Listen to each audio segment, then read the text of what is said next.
Thank you so much, Mark. I'm actually, I believe, the second. But I am the only Palestinian American member of Congress now, and my mere existence has disrupted the status quo.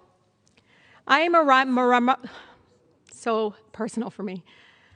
I am a reminder to colleagues that Palestinians do indeed exist, that we are human, that we are allowed to dream.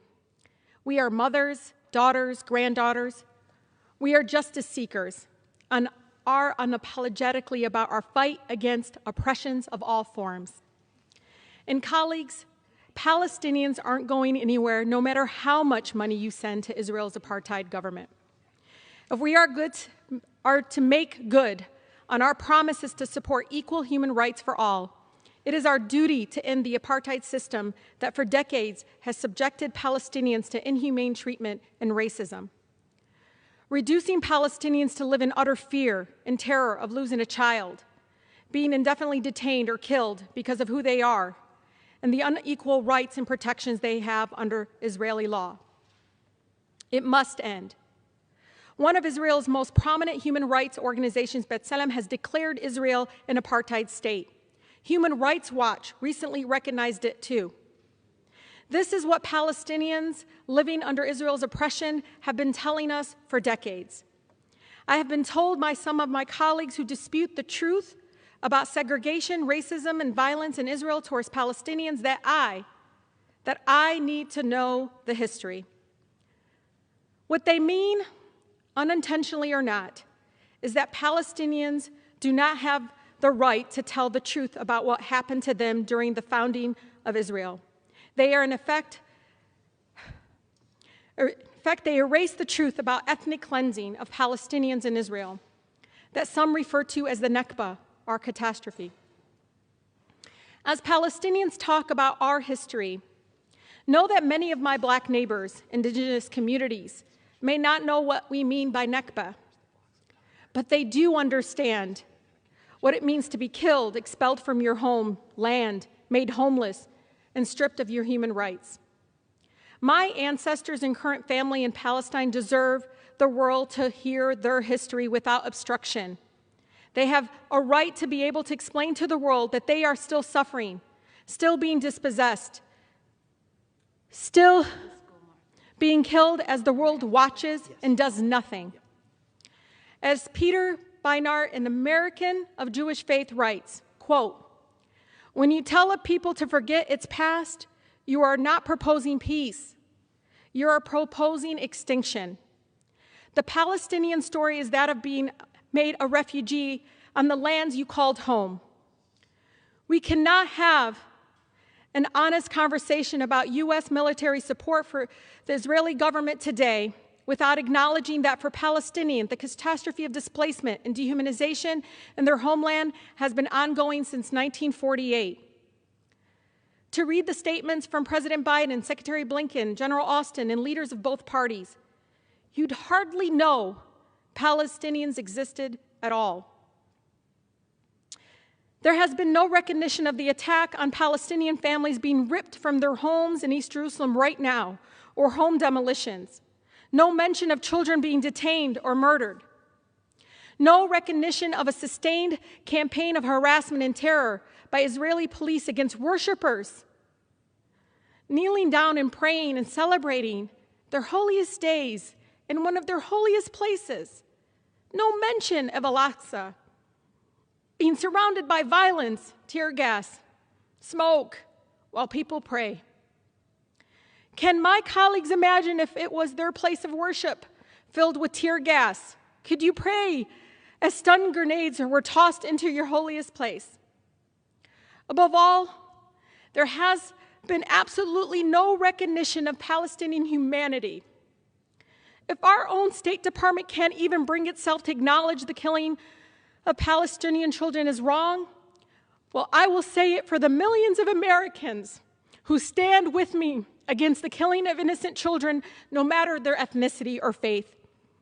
I weep for all the lives lost under the unbearable status quo, every single one, no matter their faith, their background. We all deserve freedom, liberty, peace, and justice, and it should never be denied because of our faith or ethnic background. No child, Palestinian or Israeli, whoever they are, should ever have to worry that death will rain from the sky. How many of my colleagues are willing to say the same, to stand for Palestinian human rights as they do for Israelis?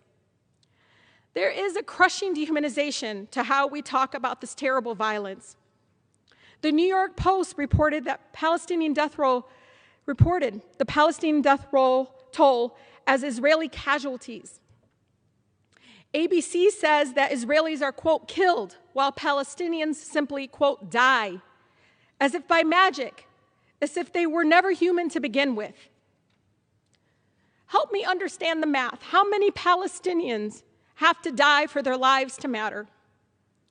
Life under apartheid strips Palestinians of their human dignity. How would you feel if you had to go through dehumanizing checkpoints 2 blocks from your own home to go to the doctor or travel across your own land?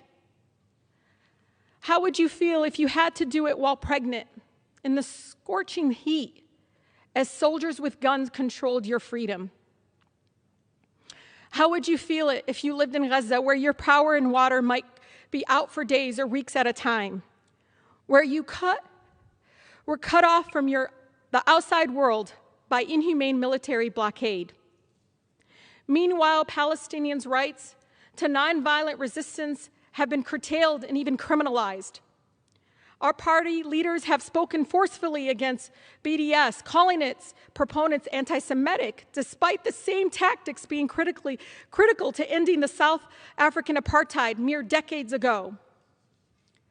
What we are telling Palestinians fighting apartheid is the same thing being told to my Black neighbors and Americans throughout that are fighting against police brutality here. There is no form of acceptable resistance to state violence. As long as the message from Washington is that our military support for Israel is unconditional, Netanyahu's extremism, right-wing government will continue to expand settlements, continue to demolish homes, and continue to make the prospects for peace impossible. 330 of my own colleagues, and Democrats and Republicans here, 75% of the body here, signed a letter pledging that Israel shall never be made to comply with basic human rights laws that other countries that receive our military aid must observe. You know, when I see the images and videos of destruction and death in Palestine, all I hear are the children screaming from pure fear and terror. I want to read something a mother named Iman in Gaza wrote 2 days ago. She said, quote, "Tonight I put the kids to sleep in our bedroom so that when we die together."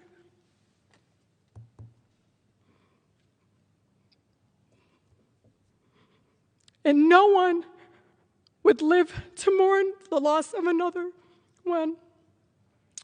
The statement broke me a little more because of my country's policies and funding will deny this mother's right to see her own children live without fear and to grow old without painful trauma and violence.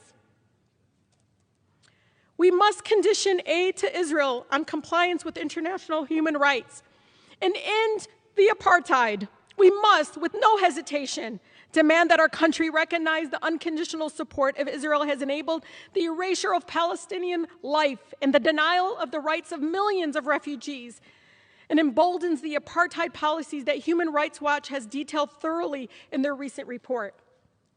I stand before you not only as a Congresswoman for the beautiful 13 District strong, but also as a proud daughter of Palestinian immigrants and the granddaughter of a loving Palestinian grandmother living in the occupied Palestine. You take that and you combine it with the fact that I was raised in one of the most beautiful, blackest cities in America, a city where movements for civil rights and social justice are birthed, the city of Detroit. So I can't stand here. I can't stand silent when injustice exists, where the truth is obscured. If there's one thing Detroit instilled in this Palestinian girl from Southwest, it's you always speak truth to power even if your voice shakes. The freedom of Palestinians is connected to the fight against oppression all over the world. Lastly, to my Sitti in Palestine. Ashanik, Anawak of Hannah. I stand here because of you.